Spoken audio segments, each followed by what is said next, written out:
Hello again. I'm Hannah, Children's Librarian here at Portland Public Library, and I am going to continue reading to you from Mia Mayhem Gets X-Ray Specs by Kara West, illustrated by Leeza Hernandez. And we're going to start where we left off at the beginning of Chapter 7, The Missing Pooch. Even though it was dark, I found exactly who I was looking for at the end of the path. "Hey, Ben, I am so glad I found you," I started to say. But as soon as I looked closer, I knew something was wrong. "Oh, Mia, I'm so glad you're here," he cried. "I was in trouble here by myself." "So glad you're okay," I said calmly. "Tell me exactly what happened." Ben straightened up as he took a big breath. Whoosh! Everything was fine until about 2 minutes in. A gust of wind bulldozed past me without any warning. I fell over, and when I got up, Seeker was gone. I could tell how worried Ben was. "He never leaves me. This doesn't make sense," he cried. "And to make matters worse, my glasses are shattered." He handed them to me, and sure enough, they were broken into several pieces. "Without my dog or my glasses, I'm going to need your help, Mia," Ben said. "Okay, you got it," I said. I knew that together we'd find a way out of this giant puzzle. I put Ben's hand on my arm. In Seeker's absence, I would need to become Ben's eyes. I didn't know which way to go, but I knew we should get moving. Slowly, I made left and right turns at each corner. But after a while, we were still totally lost. Luckily, that's when Ben stepped in with an idea. "My X-ray vision may not work without my glasses, but my super sight is strong enough to sense the walls around us," he said. "Come on, let's go this way." I followed as Ben led the way by feeling for specific vibrations along the walls. We knew that all sounds echoed and bounced off one another in this maze, and it turned out that there was a very special perk to having a superdog sidekick. Ben and Seeker both have the ability to sense each other's locations. "It's kind of like having a mental GPS connection," Ben explained. "That's so cool," I exclaimed. Just as we were about to make a left, Ben turned back around and said, "Hey, someone is up ahead." "Hello?" After squinting as hard as I could, 2 images came into focus. "Hello?" I said. "Who's there?" "Mia, is that you?" asked a familiar voice. I broke into a huge smile. I would recognize that voice anywhere.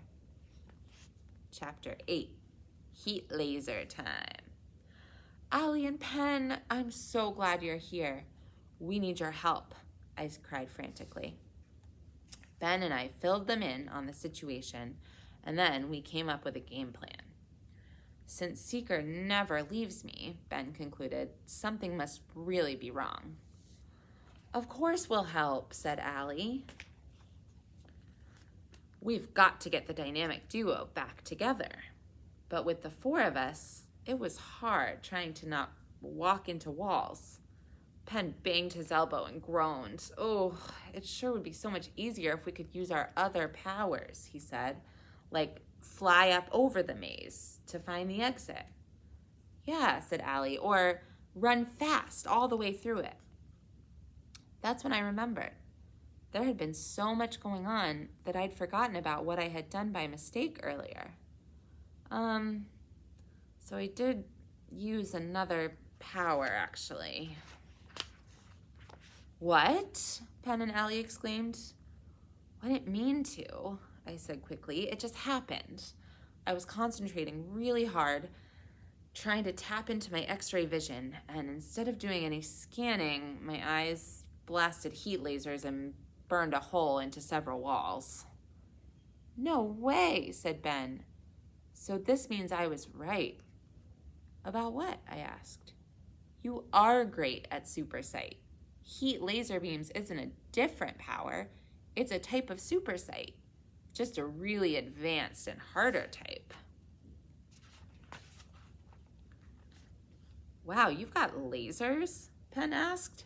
That's awesome. Yeah, but guess what's even more awesome, said Allie. Heat lasers don't just blast through things. They fix things too. What? They fix things? I asked. Like broken glasses? Asked Ben gasped. Will you try to fix my glasses? I bit my lip while I tried to decide. On one hand, I definitely wanted to help my friend. On the other hand, I had no idea how to control my heat lasers.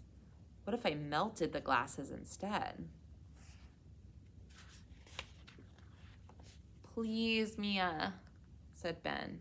Oh, all right, I said with a sigh. Just, if I melt them, please don't get too mad. Of course, said Ben. But trust me, I have a good feeling about this. Me too, said Allie. Me three, said Ben. I took Ben's broken glasses and placed them on the floor. Then I had everyone stand back. Just like before, I focused really hard. But nothing happened. I just stared. And stared. And stared. Hiya! All of a sudden, it worked. Heat lasers beamed out of my eyes and landed right on Ben's glasses. I held my gaze straight until I finally had to blink. As I rubbed my eyes, Allie picked up the glasses. Are they melted? I asked, my voice a bit shaky. Allie carefully looked at them from every angle and then gave me a big thumbs up. It had totally worked. And with Ben's glasses fixed, we were officially back in business. So we'll pick up at chapter 9 of Mia Mayhem Gets X-Ray Specs tomorrow. And I hope you'll come back to hear what happens in the last 2 chapters of the book and find out how the story ends. Again, I'm Hannah, a children's librarian at Portland Public Library, and I'll see you tomorrow.